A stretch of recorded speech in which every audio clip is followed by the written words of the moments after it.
Yo, it's your boy Uncle Cooley. Welcome back to the Toast Stop Podcast. If you don't know what that means to open a sincere transformation upon people. This is episode 16, and I have a very special guest, my mentor right here, Dougie. Yo, Doug, man, how you feeling? Oh, peace and blessings upon you always. I'm doing great. It's a wonderful life. I understand. I met Doug around, I definitely would say a year and a half ago. He definitely, I would say, helped me guide me to the position I am today. And I'm very excited to have you on the podcast because you gave me so much wisdom and so much knowledge over the course of years to help me be where I am today. So I can't thank you enough. Um, so I want to hop straight into it. We're going to be talking about self-love. So the first question I have for you today is can you have a negative mindset and still be confident about yourself? Like, is that possible?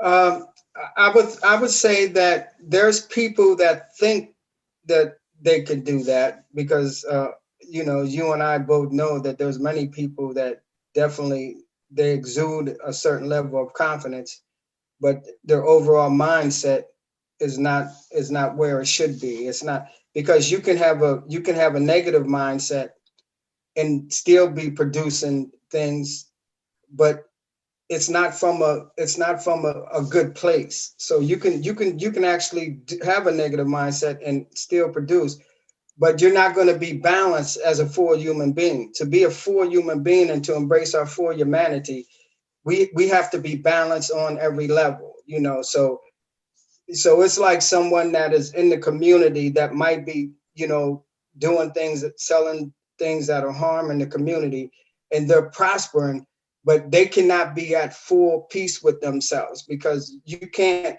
put out good in from one hand and then put out bad in the other and be at whole with yourself. Even if you deceive yourself into thinking that you're all right, you can never be all right with doing good in one hand and putting out negativity with the other one. So I would say that it's really not possible to do that. But if people think that if they're okay with it, uh, I guess they'll continue to do it until they come to the realization that life is just, and whatever you put out, it's going to come back. Karma is real. Mhm. Karma is real. So if my mindset is negative, and even if I think that I'm doing good, I'm gonna have to deal with that one day or another. Mhm. Yeah, I'm gonna have to deal with that and get that straight. Definitely. No, I definitely understand where you're coming from. Because I know a lot of younger people, a lot of adolescents, a lot of younger teens, older teens, and young adults. They have this. Sometimes they can be negative in the sense of comparing themselves with other people, or sometimes not being fully confident because they have this type of negative mindset to stop them from really being confident in certain opportunities, like going and approaching that person that can definitely help you with your job. So would you say that like pride, because I want to talk about pride as well. Where do you think pride stems from? If pride is not really ourselves and it's not really true who we are because it's really egos, can you say that having less of a pride can make you more confident and more of a positive person? Well, that's a real good question, and and I know as well. A lot of this is environmental. It depends on, people come from certain neighborhoods, and people come from certain cultures, and so pride does have its place. Mm-hmm. But the ego must be controlled. Because unless we control our ego, because the ego is actually a false projection of who we really are. The ego is not who we truly are. The ego is the image. It's a false image that we want to project to others because we want to look like we have it all. We want to look like we got ourselves together. That's the ego. That's the false image that we project. And so, because I project this false image, yes, I'm gonna have a certain amount of pride that will inhibit my growth, not only as a human being, but even for opportunities. Financial opportunities are not going to come my way or going to bypass me because I'm living up out of this false image of who it is that I am. And I'm not saying that you have to so much humble yourself or kneel to anyone, but you have to come to the realization that this false projection of yourself is not real. And the sooner you come to realize that, you'll be able to get in touch with who you really are. And what happens with a lot of young people is that they've had to develop this image, this false image, this ego to survive, you know. So it's not something that I want to downplay. I mean, the ego is real. The ego can save your life. The ego is something that it's not who you really are. But what happens is, as you come to the knowledge, to self-knowledge again, because we're going back to self-knowledge, as you develop your self-knowledge, you'll be able to unpeel like an onion, that ego, those layers that you build up around yourself to protect yourself. And then as you are able to unpeel that, the more you can unpeel that, you get to the real, you get to the real you. Mm-hmm. You get to see who Carlos really is. I get to see who Doug really is beyond the ego. It's like, okay, I've stripped myself of the ego. Now let me meet myself for the first time. Mm-hmm. And so it's a process. It's a process of understanding that, you know, that we all create these egos. We all create these false images of ourselves. And it's not necessarily bad, but we have to realize that these false images that we created are not who we really are. And if we want to really get to know who we really are, we have to undress ourselves. You know, we have to unlayer these images that we've had built up over the years.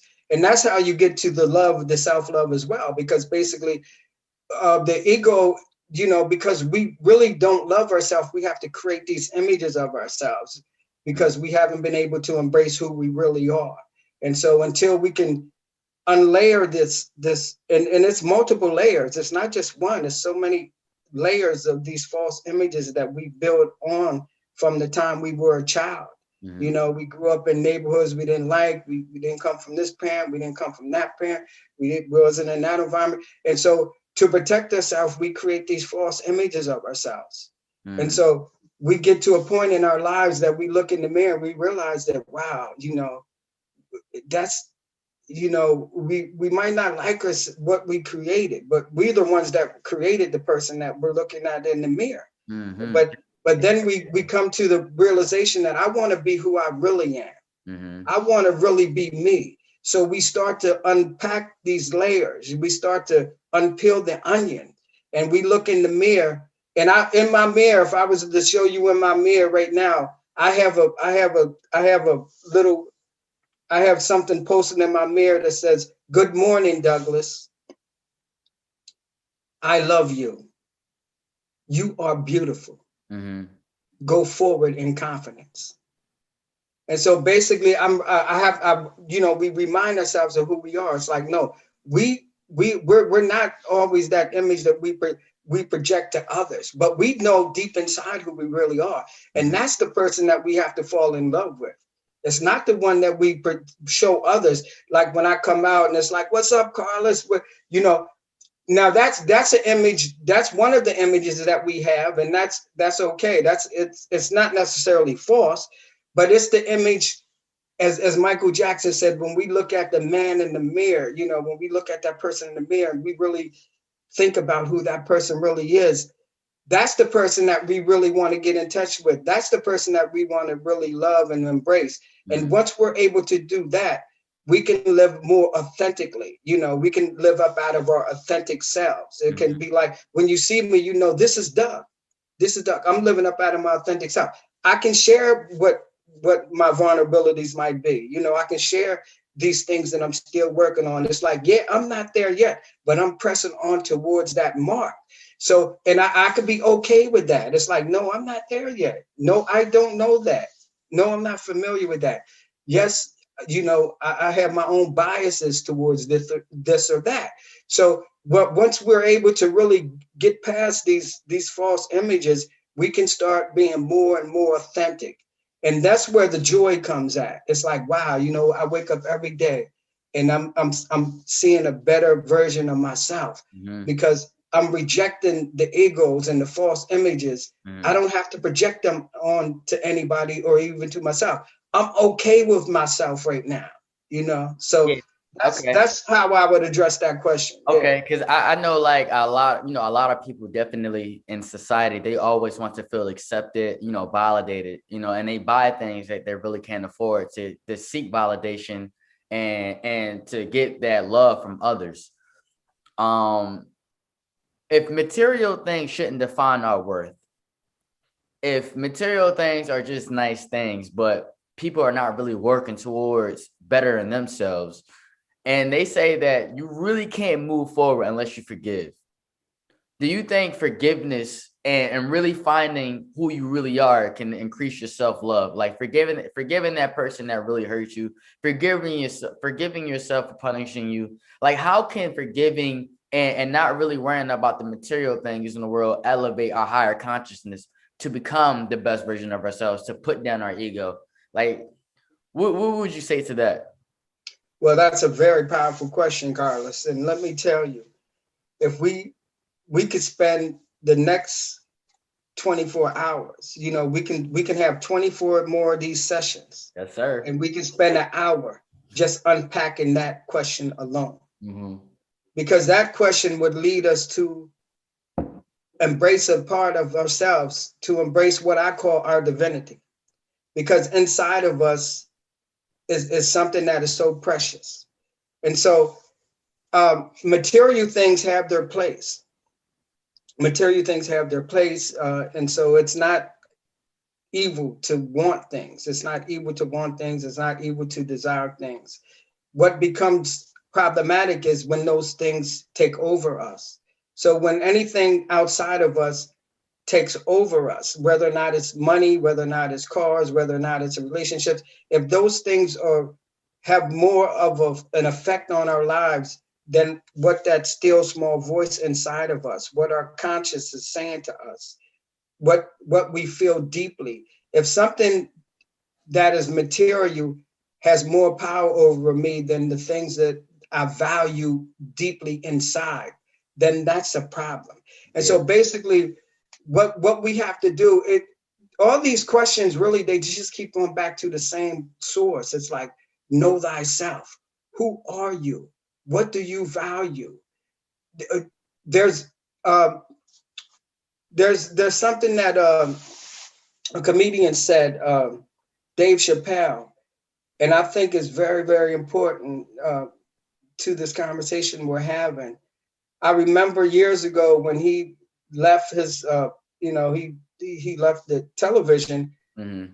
And and that he was, yeah. returned after so many years. He came to New York, and I remember I was still living in New York at the time, and he went to I want to say Pierce College in Manhattan. He went to one of the colleges in Manhattan, and it was a real snowy night. He came in and he did an interview, and they asked him. It was his first interview after coming back from Africa, and he basically said his father told him. He said, in the world of show business or any career, he said you're going to run into situations that are going to challenge you. He Mm-hmm. said, but if any situation that you encounter forces you or causes you to compromise your standards, your values, the things that you love and hold dear the most, he said, that's when you really have to make a decision. And if you compromise once, if you do it one time, then your life is going to be, you place yourself in like a limbo to where you're never going to be able to be steady again. So there's some lines that you should never cross. There's some standards that we should have about who it is that we are, that we never cross under no circumstances. You can't pay me to cross that standard. There's not a contract that you can give me. There's not enough money that you can give me. No material stuff to cause me to violate the values that I hold dear. But that, unfortunately, the only way we can come to that realization is we have to know who it is that we are. We have to love ourselves enough to know that I will not cross that line under no circumstances. And those in our tradition that have not crossed that line, like Dr. Martin Luther King, El Hajj Malik Shabazz, now these people once you decide that there's nothing that you can give me to cross this line, then a lot of these people are disappeared. They're put in prison. They're assassinated because they decided that I will not compromise who it is that I am. I will not compromise what it is that I believe. I will not compromise what I know to be true to Mm-hmm. me, what I know to be true. And so I think that all of that goes back to education again. It's how we're educated to understand who it is that we are. And because of the fact that many of us have been miseducated, or we've been propagandized to believe something about ourselves that is not true. Mm-hmm. You know, it is difficult for a lot of us to get to this point, what you're talking about, and where some of these individuals have been able to go get to. They were able to, you know, self-educated. They didn't learn this, through coming up through academia or through the traditional Yeah, systems, yeah, so they were taught it. They had mentors. They had people like you and me. They had people teaching them, showing them that there's another direction that you could take to get this kind of knowledge. It's not that it's so secretive, or it's only for the illuminated. No, this knowledge is for all of us. mm-hmm. And so basically, if we want it, it depends on how bad that we want it. If we want it deep in our hearts, we can have access to it, and we can break through the illusion, because all of this is an illusion. And so we have to be able to understand, how do I break through that and see life as it really is? Because right now, because of the chaos and all the other things that are going on in the world, we're not seeing the pictures as they truly are presented. We're actually seeing life from upside down, not from right side up. And so when we look up, it's like Plato's cave of mythology. When the men that were in the cave, when they were looking out, they seen shadows. And so they thought that the shadows were the reality. But no, these are shadows. You're not seeing what the reality is. And Yeah. so that's what happens to us. We see shadows, but we don't actually see the exact reality of what it is that we think that we're looking at. It's like, no, that's a shadow. That's not the reality of the thing, the idea, the event, Mm. or even the person. And it's crazy that you say that, because I know a lot of people who live like that. I feel as though that the generation like millennials and Gen Z, we do a lot of things on social platforms. So you'll see a lot of people living the lifestyle that you want. You see a lot of people that have things that you want. So I feel as though like the philosophy changes over time, especially the psychology of adolescents, older teens, and young adults. But one thing I wanted to ask you, and I feel like this is very a great question, to love yourself more. If you have insecurities, I feel as though people say everyone has insecurities, but I feel as though like once you really accept who you really are, you have none. But to make that first step to self-love, would you suggest that someone should, to love themselves more, accept all their insecurities, or say they have no insecurities? That's a good question. I was thinking about when we met, over a year and a half ago, going on 2 years, and I was asking you about your diet, what you were eating. Yeah. Uh, and let me just say this, uh, and I'll come back to this thing with the eating part as well. It's okay to say I have insecurities. I mean, it's okay to say I'm not there yet. It's like, yes, I'm dealing with many, many insecurities, because that's the starting point. Because how could I help you if I didn't know that you were dealing with these insecurities? What if someone really did genuinely want to help you? Mm-hmm. And how can I help you if you're on level 10? If you say you're on level 10, but you're really on level 2, but I can't help you if you're really still on level 2. So if you tell me you're on level 2, it's like, okay, Carlos, I can give you some ideas on how you could start to begin to deal with those insecurities. And so basically, it's okay to say that it's okay to make yourself vulnerable, not to everybody, Yeah. because some people will take advantage of that, but it's okay to make yourself vulnerable to people that you trust. So to come to me, because we've developed this relationship over 2 years, and it's like, Doug, I'm feeling this way. And it's like, okay, let's go from there. So it's not everybody that you can have that kind of relationship with. But of course, I would say, because our conversations are different, it's okay for me to even share things with you about what I might be vulnerable about, and likewise you share those things with me. And I can say, Carlos, well, you're here at 2. Let's start right here. So for me, I would say it goes. I'm going back again to self-love. It's like when I told you, it's like, Carlos, what are you eating? It's like, what are you putting into your mouth every day? And it's like some of the things that we're not even conscious of that we're doing. It's like, okay, I'm poisoning myself. It's like I'm putting this kind of food into my body every day. I'm eating this type of thing. I'm thinking these kind of thoughts. These are all toxic. The thoughts that we think, as you said, the negativity, that's toxic. The food that we're putting into our body that we know that is poisonous. Everything, You can go, the energy. yeah, the energy. And we're having a negative impact on our energy because everything is energy. So now we're downgrading our energy, and we're bringing it to such a low level that we start to attract sicknesses. We attract these diseases. We attract all the other stuff that they tell us that is out here in the air, because we're operating at such a low frequency. Because everything is energy, everything is frequency. And so once we lower our frequency through the negative thoughts that we have, through the poisonous foods, through the environment, the toxins that are in the environment, through our relationships, being in bad relationships around people, we start to lower ourselves.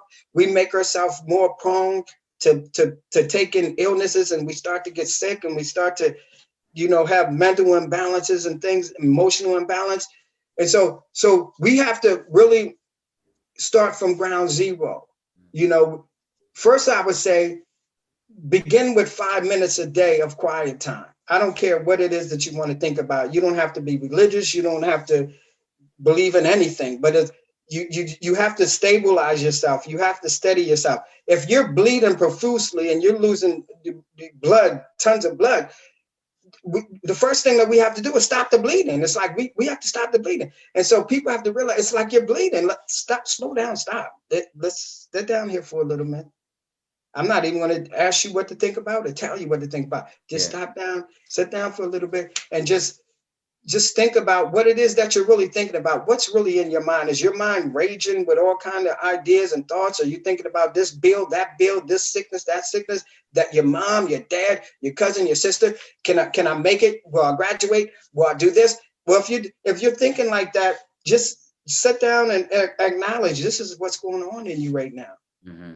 And as you have those, and as you really come to the realization that you're scattered and you're running all over the place, just do some breathing exercises, some deep breathings. It's almost like when you're tense, if a body is tense, it's like take a deep breath. It's like take some deep breaths and just calm your inner self. Because this is where it all starts, Carlos. It starts with the inner calmness. This is real. It starts with the inner calmness, because until I calm myself inwardly, everything outside of me is going to be raging. Everything. I'm going to be bombarded with all these circumstances. But once I go inside, the way forward is inward. The way forward is inward. I cannot make any outward progress until I make it inwardly first. And so when I go inside and I quiet myself, when I quiet all the noise and the raging, it's like, are you going to have enough for that bill, enough for this bill, enough for this bill, enough for that, enough for this? So once I quiet that, and I can quiet it in many ways. I can quiet it through my breathing, through just all things are possible, or just with an affirmation. All things are possible for me. All things are possible. All things are possible. All things are possible. I'm so happy and grateful. Now that money flows into my bank accounts from people throughout the world and beyond in increasing quantities from multiple sources on a continuous basis. I'm excellent health. I have a healthy relationship with food. I eat to live. I feel great. I am a writer. I earned my first $1 million from writing and publishing books in 2021.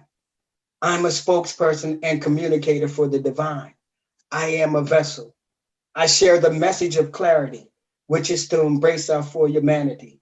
To be fully human is to be divine. I must embrace my divinity to live my best life. I am rich. I have millions of dollars in my bank accounts. So we use affirmations to quiet the chaos inside. We use the affirmation. The affirmation brings it down. It brings down the noise. Yeah. And then the peace starts to come in. The peace starts. It's like, don't focus on what you don't want. Focus on what you want. I feel great. I eat to live. I have an excellent relationship with food. That's what I want. That's what I focus on. I'm not focusing on eating toxic stuff. I'm not focusing on eating the things and breathing in the bad air. I'm focusing on breathing good air. And so when you ask me, how would I tell the individual that is still chaotic, that is still living in an unbalanced life, I would tell him to start inside and just quietly tell himself every day, I am beautiful. I am made imago Dio. I am a co-creator with the divine energy. My life is great because I'm creating it. I'm consciously creating the life that I want to experience. The life that I experience when I walk outside my house is the one I created for myself. It didn't happen accidentally that I ran into this person or that person or had that encounter or even encounter something negative. No.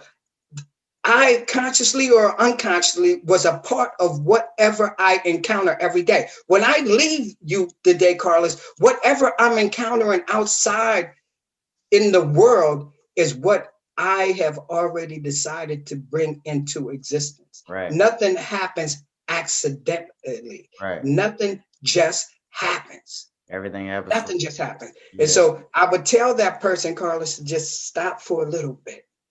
Stop for 5 minutes a day and just ask yourself, what's going on here? And just listen to it. Listen to the rage. Listen to all the stuff going on about not being able to pay this bill, not being able to pay that bill, not being able to pay the mortgage, not being able to pay the rent, not having a place to stay, not being in a good relationship. Just listen to it for a little bit and just say to it, peace. Be still. Because I understand. None of that, Carlos, all of that is external to who you really are. Right. Who you really are is a beautiful creature inside. Right. Who you really are is powerful beyond your wildest imagination. And so once you get in touch with that, that's what self-knowledge is. Self-knowledge is know thyself. Once you get in touch with who you are, it's not an outside experience. To go forward, you have to go inward. Once you go inward, you get in touch with that. That's when you tap into your power, your real power. Right. And so that's where it all starts, Carlos. Okay. Well, I love how you just came and dropped gems, and like you said, definitely being self-aware about yourself can definitely help you get where you want to be and who you want to be in life. But I definitely want to wrap it up. I feel like we touched up on a lot, and I definitely would say that you empower a lot of people, definitely my audience and myself. So I would definitely thank you. I wanted to do the toast up segment. Basically I just do a little toast, man. So I got my coffee today, man. Okay. I have my lemon water. Yes, sir. And cinnamon. Yes, Let's toast. Hey, toast to the good life. Toast to the good life. Toast to you, Doug, man. Toast to peace and blessings, and toast to self-love, man. I wish you limitless. You're limited, and man, I love you, man. Toast to you and toast to your achievements, man. Love. Love you, brother Carlos. Love, man. Send it back to you. Peace and blessings. Yes, sir.